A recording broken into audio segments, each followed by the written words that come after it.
Hello, everyone, and welcome to another episode of Entangled. I'm your host, Jordan Euclid, and today I'm joined by my lifelong friend, Mikie Link. In this episode, Mikie and I discuss ideas including purpose, romantic love, self-improvement, and self-love. We later dive into topics around perception, animal consciousness, and of course, archaeology. Please enjoy.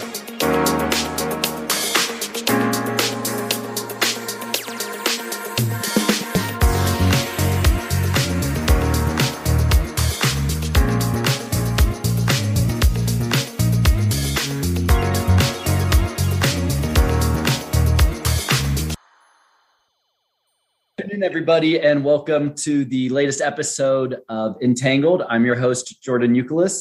Today with me, I am very honored to have my dear lifelong friend, Mikie Link. Mikie, how are you today?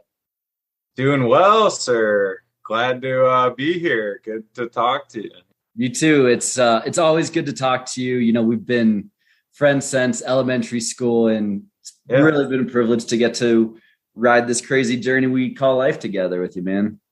Absolutely, man. I think the older we get, the closer we come together. As weird as that sounds, I don't know. Over the years, you really get to know who you kind of vibe with and who you don't. And I really come to appreciate my relationships more than I did before. I'll say that. Yeah.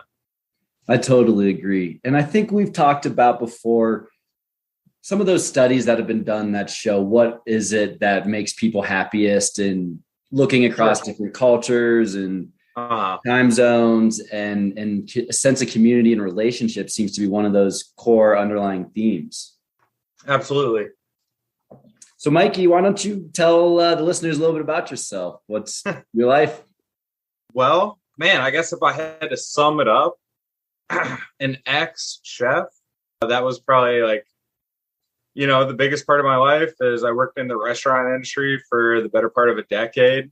At this point, I'm working in the packaging industry, really not knowing what I want to do.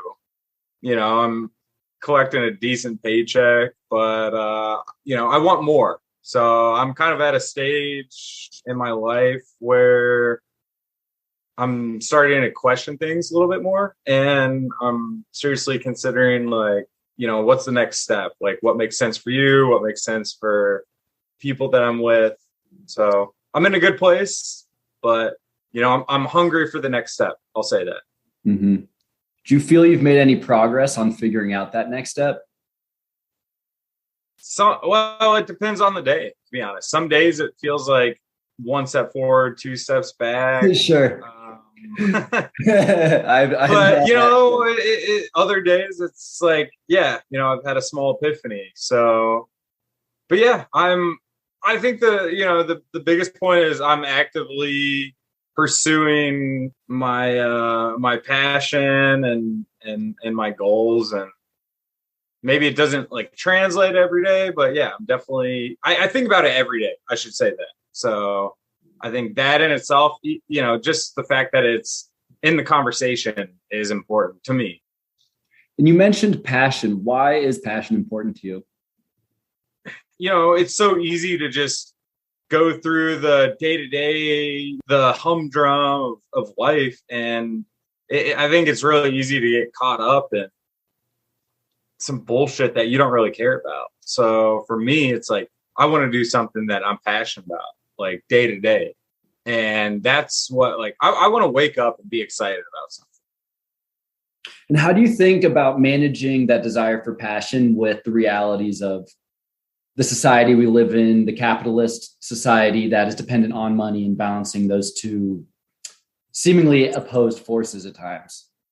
Yeah, I mean, for me personally, it's really difficult because, like I said, it's easy to just kind of wake up and you're like, all right, I'm going to go clock in, so to speak. And you're like, yeah, this is what is kind of expected from me, in society. And I'm going to be, a cog in the wheel and this and that. But on a deeper level or sense, it's I'm doing that. I don't get the satisfaction that I'm looking for. So yeah, in that sense, I'm looking for more of a purpose and a meaning in life. And I don't think your day to day has to be like just the bullshit grind. I think you should be able to wake up every morning and like want to feel passionate about what you do and like get excited about it. And for me, I'm still trying to find that, but that's kind of where I'm at. Yeah. What are some of the ideas you've had as you've thought about your passions? Well, dude, you know me, man. I love food. Like anything food related. Food definitely drives my existence, To me, food is like, it brings people together. It's kind of just like a primal, I don't know, sense of being that I really can get behind. And I think I'm like pretty good at it just because I've put a lot of time and effort into studying the like science behind it and the arts of cooking and this and that. And so for me, it's like gathering people and like feeding them is like, man, that's what I live for. And I always want to like do it better the next time. It's interesting. It sounds like a big part of what you love about cooking is the community aspect, like we talked about earlier. Mm-hmm. And it gets back to those interpersonal relationships. Yeah. I mean, every like family gathering and, big function, to me, the heart and soul of it is at the meal. I just want to like create something that like people can all kind of get around. And I think it's just like a universal language. It doesn't matter who you are, where you came from, what you speak, what you believe in. But like, man, you put a fucking good meal down for someone and it just like kind of instantly creates a bond. You can just kind of vibe behind that. It sounds like you also like the aspects of it where you're combining your creative passions with scientific kind of reasoning, and you get the whole left brain, right brain coherence through that activity. Yeah, sure. So, I started cooking really like having no idea what I was doing. It was just a job at the time. But the more I've gotten into it, I'll kind of like hyper focus on any given like cuisine. Like for instance, say it's like ramen. I'm like, okay, I'm going to figure out like the science behind noodles, like what makes a noodle good, right? So you get into the chemistry of it and you're looking at like the hydration levels. It's all like percentages or like the alkalinity levels, the salinity, like all there's a lot of science that goes into it that I don't think a lot of people really understand, but for me, it's fun to, get into that whole aspect where, it's not only just like, yeah, I'm going to make this. It's like, okay, I want to like dial this in. And then it's like, you can replicate it and fine tune it. And so that's what's kind of fun. You talked about purpose earlier. And I'm curious what you think, how would you define purpose? Man, that's a tough one. Yeah, I mean, that's kind of an open-ended question. And I don't know, for me, it's like, how do you define that? I don't know. It kind of depends on the people in your life, what you care about, maybe what you think the end game is. But yeah, day to day, it's still like, what's my purpose? I don't know. I ask myself that every day and I don't have a good answer, but I'm constantly searching. I don't know. I think in this life, it's probably impossible to truly define what our purpose is. But what I do know is, I want to make people happy. I want those around me to like enjoy the ride world. So I guess, yeah, that's my purpose, is like trying to be a decent person and, those close to me enjoying the ride.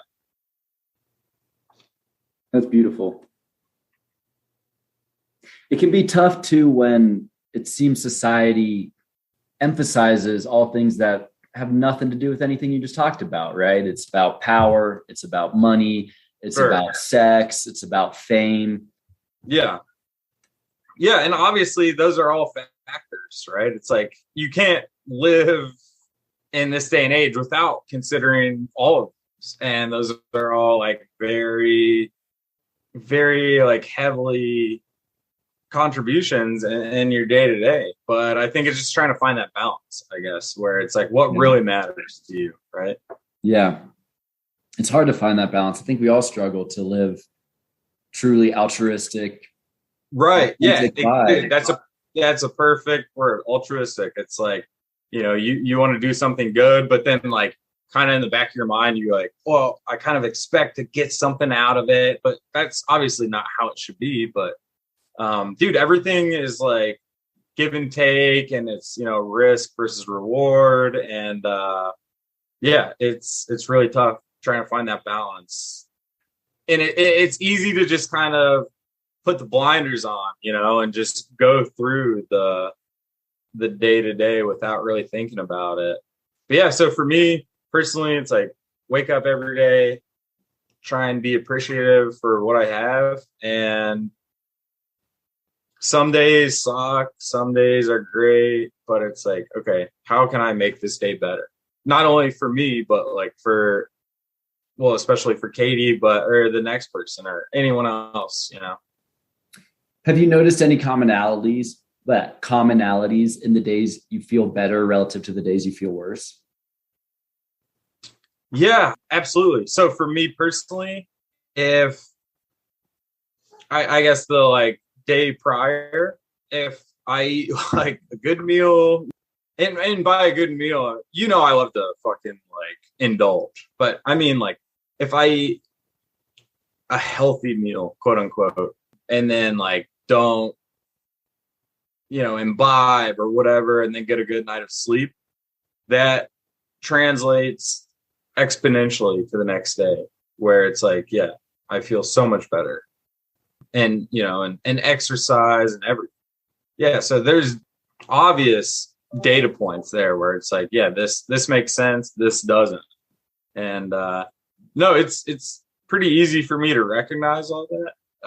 It's just on any given day, it's like, do I want to commit to doing that? I don't know. Sometimes it's easy to just say fuck it, and you're like, oh, I'm just gonna, whatever, have a shitty meal, drink a bunch, smoke, and then ultimately, yeah, the next day sucks. Yeah, for me, it's really easy to pinpoint what does or doesn't make a better day. There's a quote I love that's, if you do what is easy, your life will be hard. If you do what is hard, your life will be easy. And yeah, dude, I love that. Exactly. And for me, it's like Monday through Friday, I'm really good about doing what I need to do, eating well. Like I don't drink during the week, whatever. But then I, to a fault, Friday comes and then I just let it all go. So maybe I need to learn a little bit more like consistency through the week. That idea is very strong. And you pointed to a lot of physical and physiological things, right, with regards to sleep and diet and alcohol and smoking. But I'm curious if you notice anything more mentally or around the way you think the days you're feeling good relative to the days you're feeling bad. Okay. Yeah. So I'm trying to be a little more like introspective, and lately I've been getting into, I wouldn't say meditation, but trying to do like breathing exercises at night when I go to bed. Growing up, I always went to sleep with a TV in front of me, basically. Like I always fell asleep to a show or something. And so in recent years, I've gotten away from that. And it was kind of a struggle, like laying down in bed without some kind of like, I don't know, more like active white noise or whatever. And so working on just, yeah, like breathing techniques and meditation and stuff, that's helped me a lot. That's great. Yeah. I wonder if the TV as a child served to distract your mind as you were falling asleep, or do you know, like, what do you think it was? Or did you just love cartoons? Like, Oh, obviously I do, but no, dude, it was a huge what up, distraction Pokemon? because, and even now, it's like you lay down, close your eyes, and try and wind down, dude. It's like your mind just races, right? And you're thinking about a million things. And so, yeah, that was an easy distraction. And so, yeah, that was kind of my point, is like really focusing on like settling your mind, your thoughts, just bringing it all down a notch versus, oh, I'm going to have some like bullshit Netflix show in the background. Well, that naturally leads me into consciousness. And I know that you may have mixed feelings about consciousness in general. I think you once told me that you felt consciousness was a curse on humanity, something to that extent. So I'd love to get your thoughts on that. Yeah, dude, I think it's as great as it is. It's, I don't know. Sometimes I feel like it's more of a curse than a blessing, just in the sense that it's like, for me, I overthink all the time. And sometimes it's hard to like flip that switch and stop like thinking about just being and like existing. But it's also, I mean, that's what makes us human, right? That's for me, like I said, it's a bless and a cursing. But for me, I tend to kind of get towards the latter and overthink it, and then I get down the rabbit hole and get like philosophical. I'm like, well, what's the point of all this? What's the meaning? And it's easy to get kind of caught up in that feeling sometimes. So I wonder, is the problem that we're not exploring those topics further as a society? That it's not that you're getting caught up in the rabbit hole, but rather that we just need a more open dialogue and a place to discuss these topics, because they are important. You mentioned Katie. Who is Katie? Katie is my wife, the love of my life, my best friend since day one. Met her in high school, and we connected, and then years down the road, we grew into a deeper relationship, and we've been married for 3 years now, and I think it's awesome. I wouldn't change it for the world. Like I said, she's my best friend. She's my better half. She keeps me fucking stable. You guys always joke like, oh, if it weren't for Katie, you'd be dead in a ditch. In some sense, I wouldn't argue that. She definitely keeps me on the right path. What do you love about her? She's my absolute best friend. I can just be myself with her. She knows me better than myself. And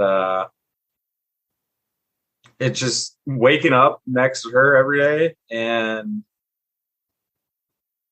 just having someone that like, they have your back, and that they have all your best intentions in line, is like a really comforting feeling. She's my best friend. That's awesome. Yeah. I feel very, very lucky. And I hope she would, reciprocate that feeling. And I know she does. We mesh well. It's easy. There's no like, I don't want to say effort, because any relationship you have to put effort into and you have to try, but it's really easy with her in the right. That's awesome. Do you find it as easy to love yourself as it is to love her? No, absolutely not. I'm pretty hard on myself in the sense that, I just want to be better, and I know I can. And a lot of times I'm not trying as hard as I should be in certain facets of my life. But yeah, no, dude, I love Katie, more than anything. So, and that's easy. Yeah. And I think that's a very common, if not universal, human tendency, right? Is to be able to love another and to forgive their faults than it is to love yourself and to forgive your own faults. And I wonder if you have any thoughts as to why that could be. Yeah. So, I've heard the quote, you can't truly love someone until you love yourself, which I definitely think in a certain sense is true. Dude, if you're not happy with yourself, it's going to be really hard to like translate that to someone else. Even if it's the best person in the world, like it has to start with you. And I don't mean to be like thinking it's all egocentric and this and that, but like it does start kind of with your core, where it's like you have to make good with you before you can then like project that love on someone else. So yeah, in some sense, it is true. I'm sure there are probably plenty of people that hate themselves that like would die for someone else or love them to death. But yeah, I think if you truly, truly like love someone, that does start with loving yourself too. Yeah. It's interesting. I'd always had this aversion to the term soulmate, right? In the sense that Sure. it didn't really feel right that there's one other person in the world. It felt like it just put all this pressure. It's this kind of Disney fairy tale kind of thing. Yeah. Where for me, I think at the end of the day, what I've come to realize is that aversion comes from, at the end of the day, if you put all of your self-worth and love in another person, then that's just a form of not finding your own identity in a way, right? Mm-hmm. Okay. Yeah. But then Ram Dass had this concept that I love called soul friend, right? Where it's like, you don't need to have that sense of attachment that we have in this Western world, in this society, based on this foundation of marriage till death do you part, but also that as a soul friend, like there's not just one, but it's someone that you still feel that you can connect with, that you can be completely yourself with. As you were talking about with one of the things that you love, Katie, is you feel like you can just be who you truly are and not have to put up any walls like I feel like are forced to do all the time. Yeah. Yeah. No, I mean, I think people's like their identities are farcical. It's like you're basically creating an idea that you think other people want you to be. And, speaking to like soulmates or whatever. Yeah, no, dude, I don't really believe that there's any one right person, or only one, I should say, that's gonna be the make or break of your life. But my heart has only grown bigger the older I get, where I'm like, I would consider you, I don't know what the term is, but like, I don't know, soul person. Like, yeah, soulmate is kind of stuck on like, oh, this is only one person. Yeah. But yeah, it's way bigger than that. I just think you connect with so many different people on so many different levels. And that's the beauty of life, man. And I totally consider you my soul friend too. Dude, absolutely. Like I said, you relationships, ebb and flow as you grow, and you realize like who you connect with and who you don't. And there's nothing wrong with that. It's not like you should feel bad about like growing apart from someone or whatever, but you do realize like you grow closer to this person or that, and soulmates, whatever you want to call them, soul friends. Like, I mean, we're all connected. It's all a growing experience, and you kind of figure it out as it goes. Next question for you. Who is Callie? Callie is, dude, she's the sweetest soul I've ever fucking met. I know on the outside, on the exterior, people think, oh, she's a little skittish, she's abrasive, whatever. But dude, she is, and let me just like, I guess, preface this with, I truly believe most dogs are like, they're better than people, dude. we've got people in our family that they think the way we treat Callie, they're like, well, it's just a dog, right? And I'm like, what do you mean just a dog? You're just a person. And what do you mean just a person, just a dog? It's like they have the same fucking soul that you do, right? And anyway, going back to Callie, dude, she's the sweetest, kindest soul I've ever fucking met. And dude, she's our like keeper. You know, she all she does is like want to take care of us, be the guardian to the door in a fault, because that's just what she knows, right? She thinks like that's her job, I guess. But yeah, Callie's, dude, our absolute best friend. We're so lucky to have brought her into our lives, and yeah, she's amazing, man. She's the best. I mean, it just makes me smile just talking about her, dude. Like, she is the absolute best soul I've ever met. And like, people kind of think like Katie and I are crazy sometimes. The way we talk about her, the way we treat her. She's up in our bed, whatever, on the couch, and but I'm like, dude, she's another being, just like we are. It's like, why are you any better than her? It's like, it's just a dog, right? Like, what does that mean? Just a dog. What? And this kind of ties into like consciousness and everything. It's like, do we think because we've like evolved a little bit more beyond the other like 99% that we're special? I don't know. I'm not sure, but what I do know is she's just as special as we are. A lot of questions popped up as you were going through that, so thank you for it. You mentioned the word soul a number of times. Yeah. I'd be curious to get your definition of soul. Yeah, so soul to me is like it's more than just being like blank organism, right? Like soul means there's some life behind those eyes. And I don't think soul stops with humans. It goes so much further. Like Callie obviously has that, dude, and so many animals across any kind of definition, it's there. Yeah, no, it's hard to like put into words, but it's like you can see like there's a personality. There's something there. There's something behind the eyes, you know. It's more than just a blank slate. You know, you're not looking at like an amoeba. And there's intention behind it, I think, too. Sometimes good, sometimes bad, but yeah, I think consciousness and the soul, it goes so much deeper than just Homo sapien. I would go in front of a jury to say that cow has a fucking soul. Yeah, she does.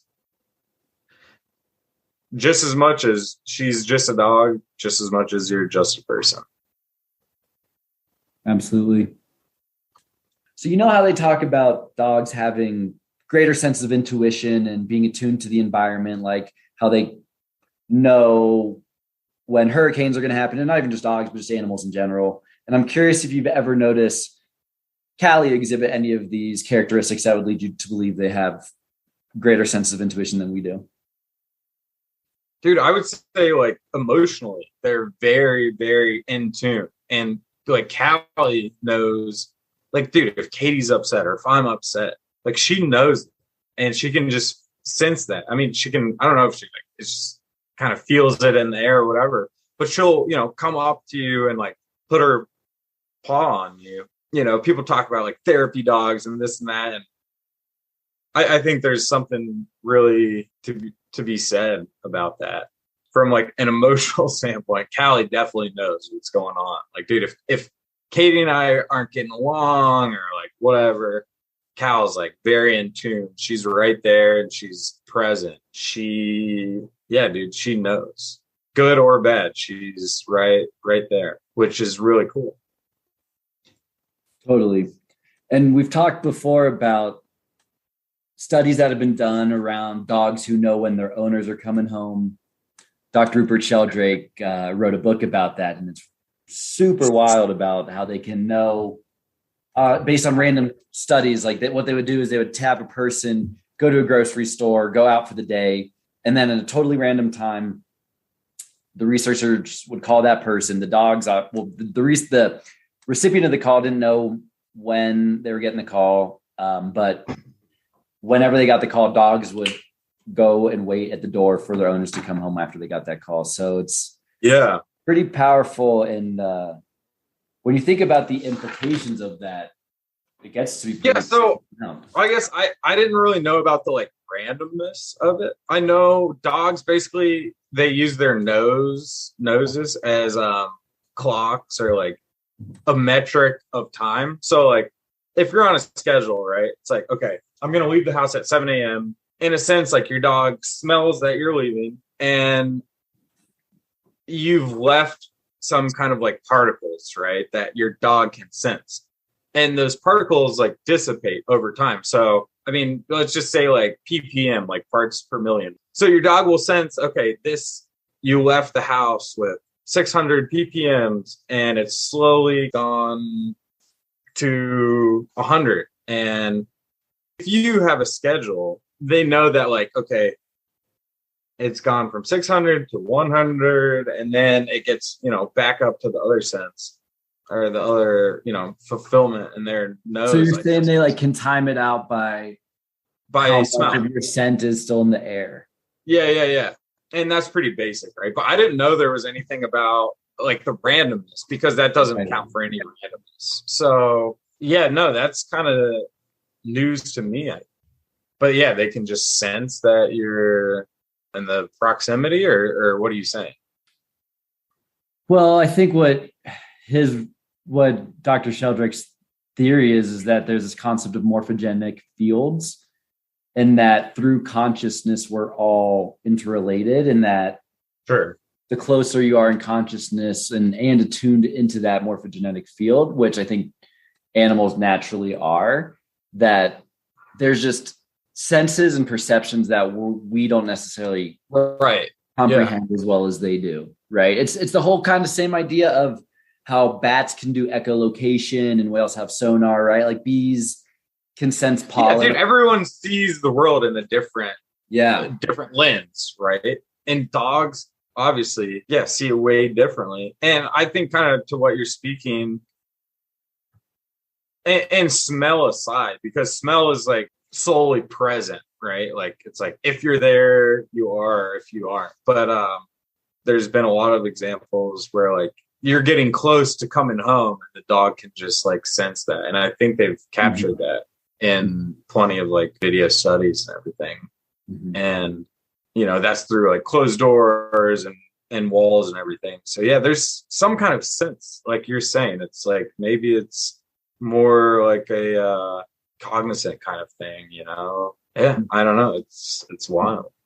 It is wild. And the conversation leads me to think about some of the experiences I've had on psychedelics where maybe it's at first easy to just think you're like hallucinating or something weird's happening. But then I come to think that maybe there's just other perceptions that we have capable within us that we aren't necessarily attuned to in our, I'll say, default mode of consciousness, but in altered states, you can access them. Oh, dude, 100%. It's, to me, it's as easy as like thinking about it and just say a visual sense. Like we see things in a certain wavelength, right? We see light in a certain way, but there's plenty of other like organisms that can see things in like in thermal or in like whatever the wavelength is, but it's just, different from what we personally see it. So our problem as people, as humans, is we get stuck in the idea of, well, we see this one way and it's kind of hard to extrapolate and understand that the world exists in every other wavelength that we can't personally see or perceive or, whatever, if it's sound or sight or touch. There's so much more to the world that exists around us than our perceptions, right? We're dialed into a certain wavelength, and to think about seeing the world in a different wavelength that we're not dialed into is really hard, I think, for a lot of people to like grasp or like understand that the world's still there in a different lens. In a different lens. And I love that you brought up the concept of the color that we can see. I brought up this chart that's got the whole spectrum of different wavelengths. You know what I'm talking about? Mm-hmm. Yeah. And it looks like basically like 1% of this entire chart is our visible light spectrum going from red to violet, which is like 400 nanometers to 700 nanometers. Probably, like I said, takes up 1% of the chart. Then to the left, you've got ultraviolet, X-rays, gamma, cosmic. Yeah, that's what I was trying to get into. I didn't know the like metrics of it, but yeah, exactly. Yeah. But yeah, to your point, it's just there's so much going on around us that just because we can't see it doesn't mean it's not there. Yeah, it's just one interpretation, right? And in general, we're pretty fucking naive and ignorant to the fact that we like to base our entire understanding in that specific lens that as humans that we see. But dude, obviously it's so much deeper than that. So much deeper than that. It's arrogant, frankly, to think that it is. You're right. It is arrogant. That's probably a better word. Yeah, because it's easy to like dismiss something that isn't based in like science or facts or whatever. It's like, well, dude, just because you can't see it doesn't mean it's not there. And, you know, obviously science, you know, modern day science is like going in that direction with like string theory and this and that, where it's like it exists in one reality if you're looking at it, right? But it also is existing in every other reality if you're not. Mm-hmm. So yeah, I think people need to be a little more like open-minded about what's going on around them. Well, even think about the structure of the universe, right? Before Galileo was like, hey guys, it's not us. We're actually spinning around the sun, not the other way around. The earth is not the center of the universe. It's not flat, right? Yeah. But think about if you didn't know that intellectually growing up as a child, it wouldn't make sense to you just based on your perception. Yeah, no, it's like, dude, naturally you're inclined to put everything based off of your own experience. So it's always going to be an ego something, right? Like it's all based off of your own experience.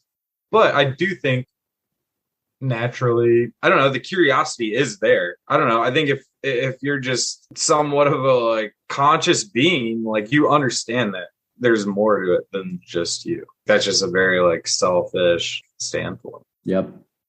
Which again gets back to your perception, right? Because you live all of your daily life and experience as this entity, as this being that. Right. Yeah. It's all based out of your own mind, it's all filtered through your eyes. Dude, and I've also kind of wondered, like, we're so heavily, like, our, like, reality is so heavily based off of, like, sight, right? What if you, like, took sight away? Like, how would you perceive the world if you were blind? And I've always been curious about that. And I don't think I've ever met a blind person, but, like, reading Braille and everything, and I'm like, I wonder what their perception of life is compared to, like, our. It's just kind of interesting. Super interesting.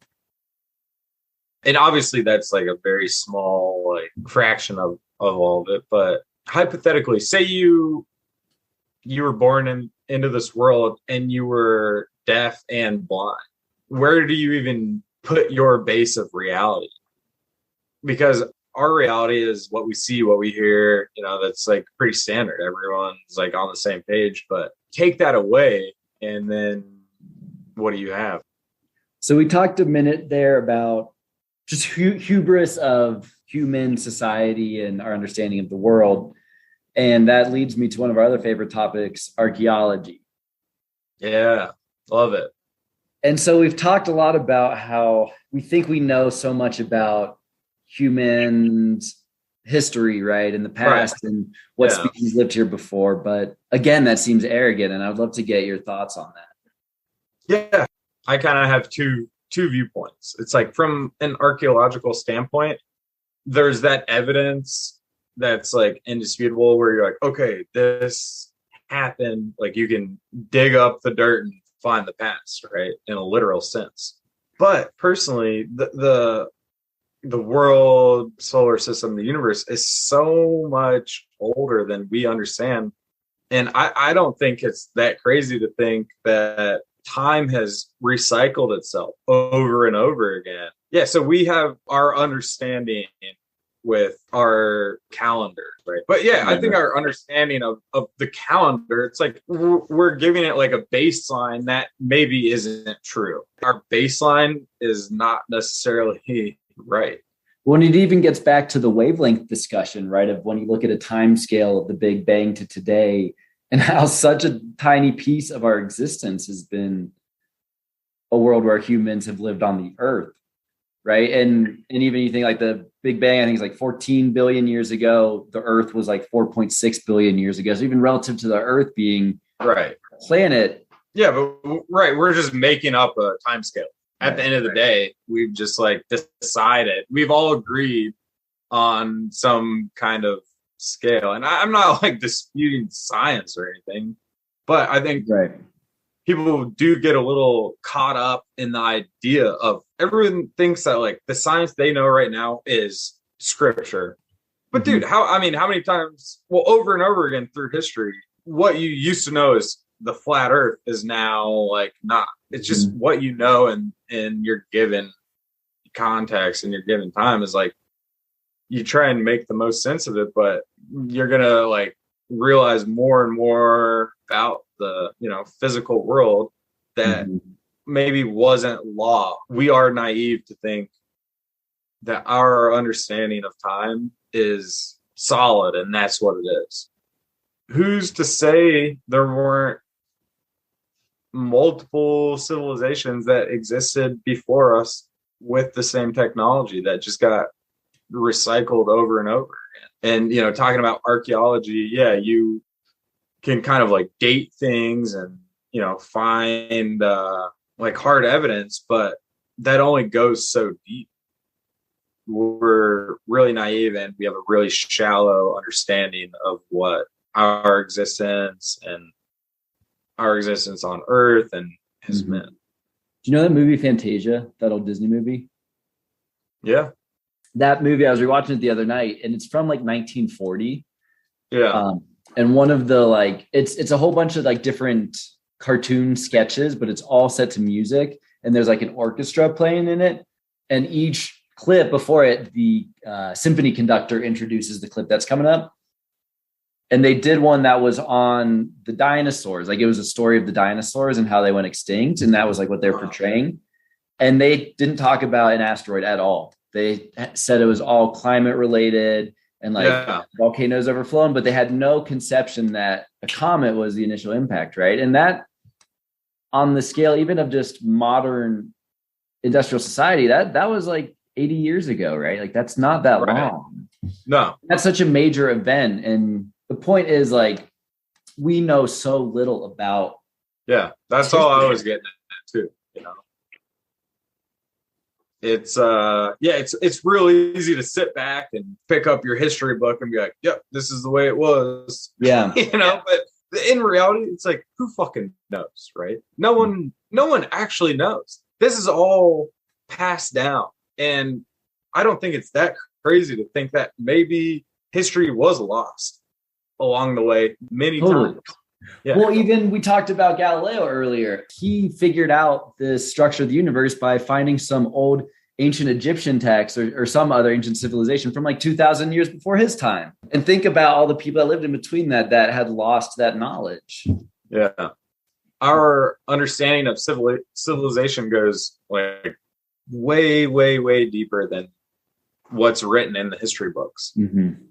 And I'm not trying to be like a conspiracy theorist or anything. I just don't. I think we're naive to think that we have it all figured out. Yeah.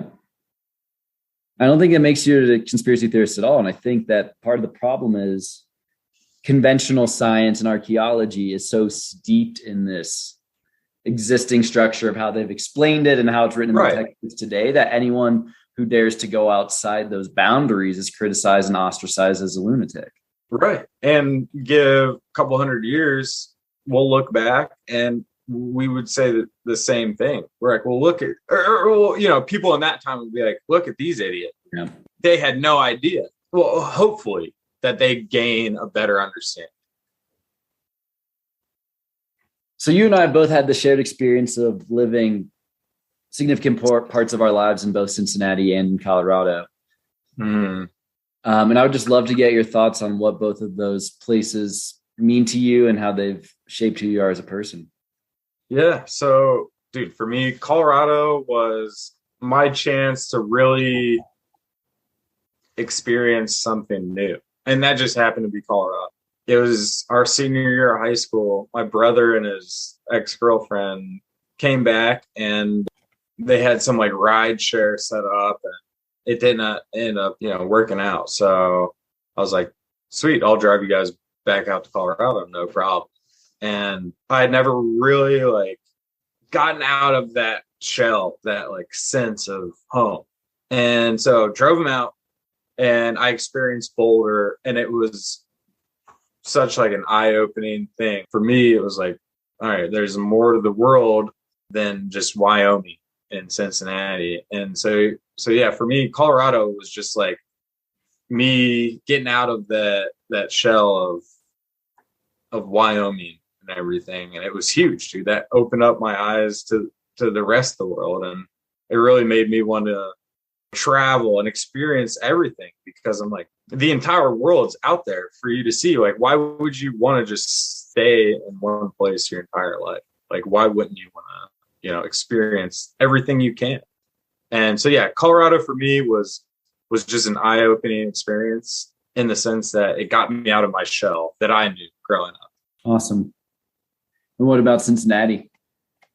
On the flip side, I guess I would say is like Cincinnati's home. Like, and it feels good to be here. Obviously, we moved back and we want to plant some roots, and it does feel good to be here and to be home. And I guess that's comforting in some sense, just knowing that you've got like a home base, and that makes it even better knowing that you've got like, I really love Cincinnati at this point. When I first moved away, the city itself was still like, not like very like highly like regarded, whatever. But I think it's grown so much in the past decade that now I am like proud to say like, yeah, I'm from Cincinnati, and okay. I think it is a really cool city. But yeah, at the same time, it's like, this being my home base, I want to travel more and experience more. Mm-hmm. Yeah. When we talked earlier several times about the importance of community and relationships, and I think home has such a strong sense of that. Yeah, dude, absolutely. Well, Mikie, this has been awesome. One last question from my end before we wrap things up here. What do you think about coincidence? Yeah, man. I feel like you could almost ask the same question about, what do you think about luck? Coincidence and luck are both kind of a byproduct of putting yourself in the right situation for what you want. Coincidence can go positive or negatively, but more so it's like building your own path. And I think coincidence and luck are just both byproducts of something that you're doing either right or wrong. I mean, it goes both ways. I don't know. What do you think of coincidence? Yeah, I think that was beautifully put. If I could paraphrase what you were saying, is it's almost like we're the creators of our reality, of our circumstances. If we go out into the world with good intentions, positive intentions, and clear goals in sight, then you achieve those, right? And if you go out with malicious or selfish intent and or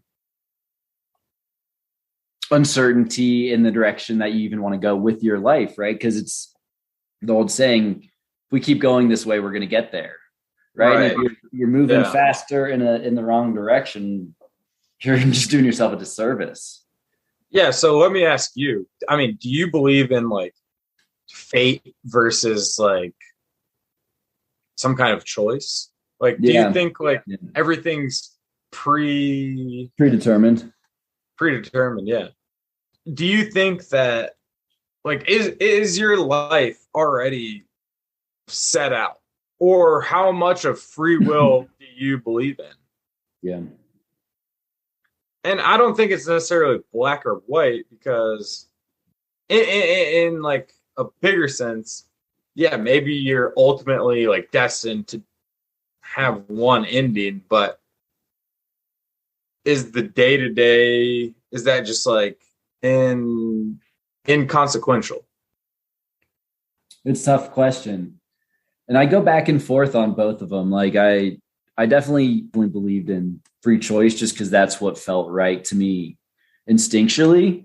And then after what I'll call my spiritual awakening, I've definitely felt that there is free will in everything, and there is also synchronicity or grace in everything, right? Once I've started kind of looking out for those little coincidences around, am I going down the right path? You start to notice them more and more. But they also get to be super confusing too.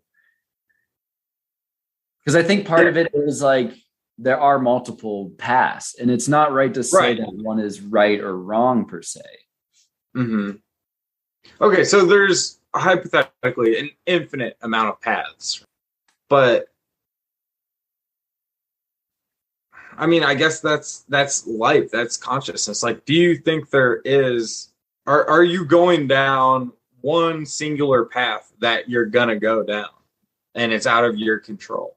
And as much as like you think this, day in and day out decision is up to you, does it really make any difference? Yep. Well, Mikie, this has been awesome. Thank you so much for coming on. We got to do this again sometime. I had such a blast. Yeah, man. Thanks for having me. Talking about life. Talking about life. I love it, buddy. I love you too, man.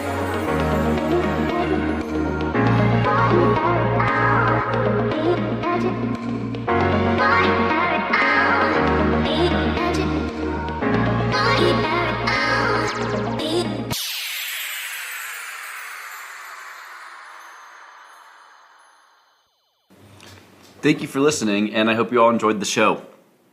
To wrap things up before we end tonight, I wanted to clarify a few of the details around the story I was trying to tell earlier about Galileo and why I think it's still important today.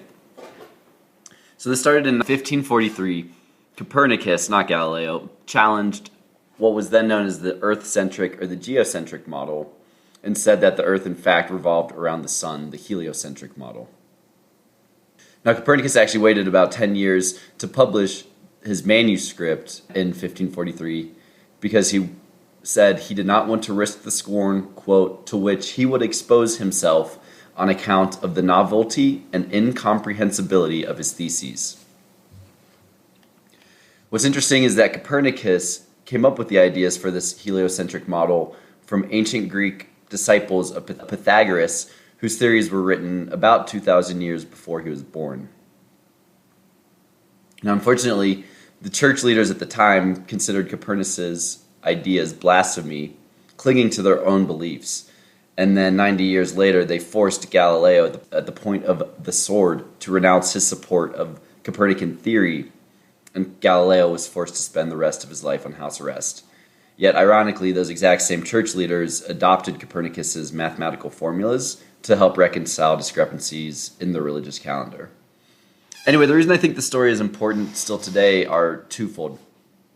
Number one, it's clear that ancient wisdom can get lost for generations, but it's also great that it can return overnight.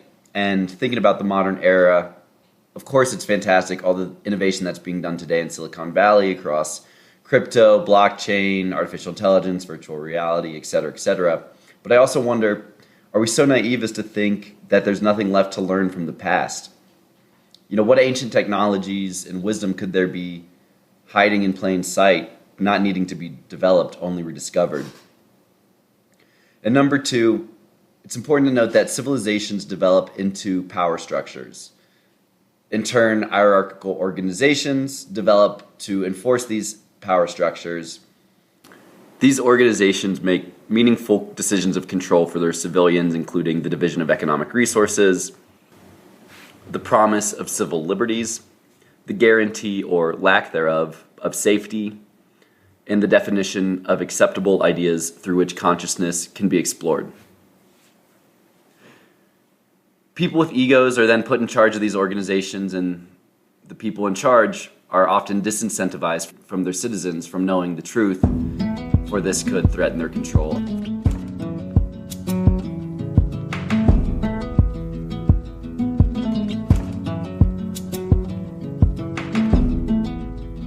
It's the coldest hand that run down this land where the ocean lands. It's the tallest sound, the damn smallest crowd, but their hearts break loud. Far from ever feeling lost with me,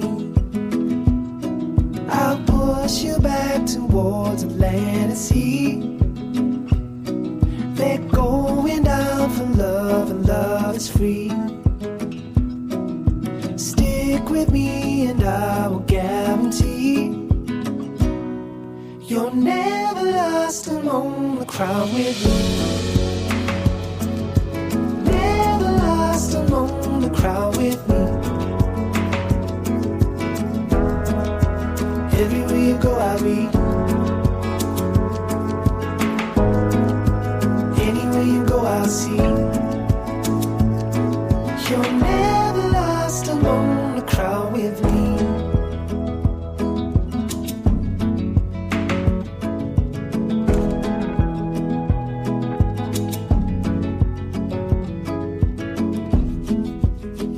It's the furthest sun, the gun done for love. It's a pulse and shove. It's the sharpest cry. The here goes, but why? Where the desperate lie. Far from ever feeling lost with me, I'll push you back towards the land and sea. They're going down for love, and love is free. Stick with me and I will guarantee you're never lost among the crowd with me. Never lost among the crowd with me. Everywhere you go I'll be. Anywhere you go I'll see. You're never lost among the crowd with me.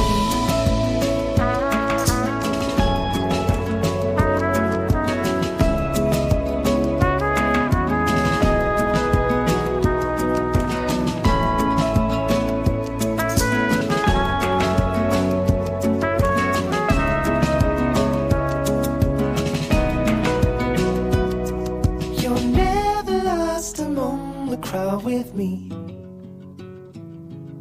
Never lost among the crowd with me. Everywhere you go I'll be.